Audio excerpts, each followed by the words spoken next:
This is 5 on your side at 6. Focused on you.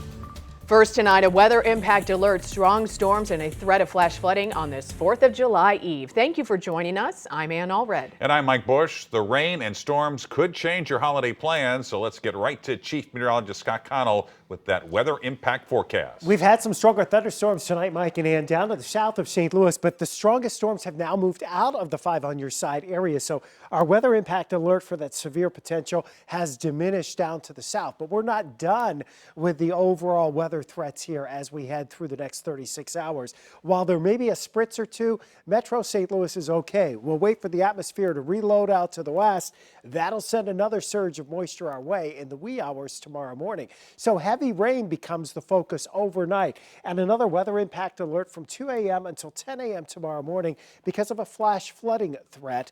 Creeks and streams especially susceptible after some of us saw 3 to 4 inches of rainfall this morning. So make sure you have your notifications turned on, those cell phones turned on and able to notify you. And also make sure if you're traveling, especially just before daybreak tomorrow morning, you're paying attention to what's going on because water over the roads, not a good thing, could cause problems. Here's the flood watch area. It does include Metro St. Louis.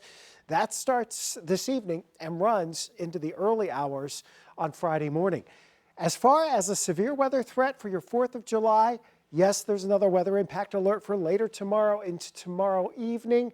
Probably around the time fireworks start up, that's when we'll flare up some stronger storms. If you're heading out this evening, odds are we're going to stay mainly dry through 10, 11 o'clock. So no problems at the Muni or for your evening activities tonight. Ann? Some 4th of July celebrations are already being delayed or canceled because of that weather. If you'd like a list, you can just text the word fireworks. We've made it really easy. Just text the word fireworks to 314-425-5355 and we'll send you a link that we're constantly updating.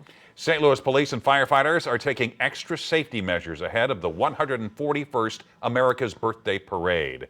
They've been alerted that protesters could show up. 5 on your side's Megan Kernan joins us live outside police headquarters with news of a press conference this afternoon. Megan. Mike, according to St. Louis police, there's a good possibility that pro-Palestinian protesters could interrupt the 4th of July parade that runs along Market Street tomorrow. And it could be the same type of protest that stopped the Pride Parade on Sunday. Police are confident they're prepared to handle any disruptions.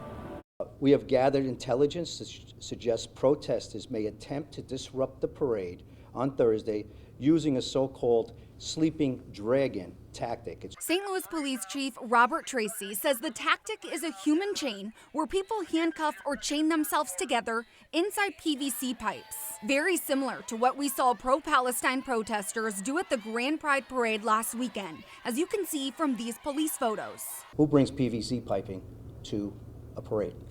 Someone that might want to be doing what we just saw last week.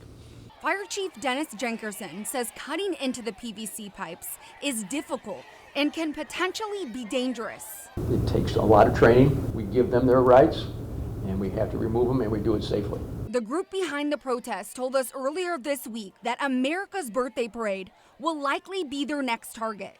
We're just looking forward to continuing to escalate for Palestine. The 4th of July is part of the future that we look forward to. 19 protesters were arrested after delaying the Pride Parade for an hour. That's why we need the help of the public, like the chief just talked about. We can't do this alone. We need more eyes on what's going on to point those things out, and then we'll act accordingly. If protesters do interrupt the parade, our plan is to make sure that we give them a warning to disperse. And if they do not heed that warning, then we will actually make arrests. We believe the group that was there, they were not willing to negotiate at all. They had demands that couldn't be met, and we gave the warnings and removed them accordingly and safely, as you all saw. Now, Chief Tracy and Chief Jenkinson say if you see someone carrying PVC pipes at the parade tomorrow, you should call 911 immediately. They want everyone to be aware and be on the lookout, but also say those attending will see extra police around. Live in downtown St. Louis, Megan Kernan, 5 on your side. Troopers have identified a man who died after getting hit by a car in Maplewood. Investigators say Marcus Collins stepped onto the road at North Hanley near Sunnan around 5 o'clock this morning. The driver stopped. Collins later died at the hospital. He was 34 years old and from St. Louis. Major changes are coming to St. Louis Public Schools and the district's transportation system. Last night, the school board voted on an emergency plan for the upcoming school year. And today, our Justina Cornell sat down with the district superintendent. She joins us live from their district office. Justina, this is going to be quite an adjustment for a lot of families. Absolutely, and this plan will be in place for the entire year. Now, in order for this to work, the superintendent said key things are needed, like collaboration, communication, and transparency. I am very hopeful. I am optimistic. Rerouting plans. That's what St. Louis Public Schools is doing this upcoming school year. Our district is a 100% free and reduced lunch qualifying, school district. Maybe we have up to 13,000 out of our students who are, registered to ride on buses. After their previous bus contract ended, a consultant said 70 bus routes should be eliminated.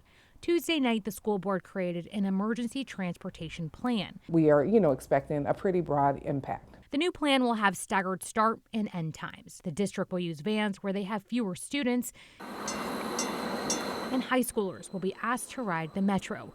We've learned about 1,000 students are Metro eligible. It may include both of them. I'm not absolutely sure about if it'll just, be the link. I think it just depends on where students live. 5 on Your Side has covered several crimes on the Metro, a concern Superintendent Dr. Keisha Scarlett is aware of.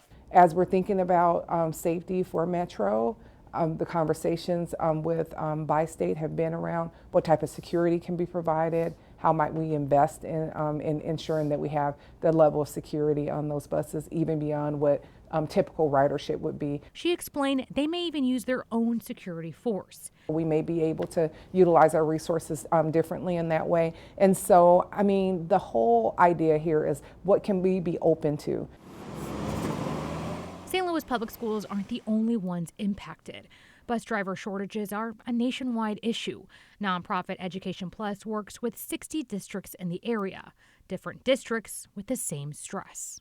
And I just think that having a lack of bus drivers has a bigger impact on students and families because of the purpose they serve for our school district. Dr. Scarlett said they've learned their lesson and they hope to have more than one provider in the future, ideally to have 2 or 3 providers. Now they're asking for any families, if they plan to opt out, to reach out. You can head to our website, kck.com, and go to the section As Seen on TV for more information. Reporting live, Justina Cornell, 5 on Your Side. Coming up, a St. Charles County fireworks stand is standing out for selling quiet fireworks. How one mom's small request is having a big impact. Plus, baseball games at an Alton Park are in a sinkhole delay. The reason: the rain is making it tough to find other places to play.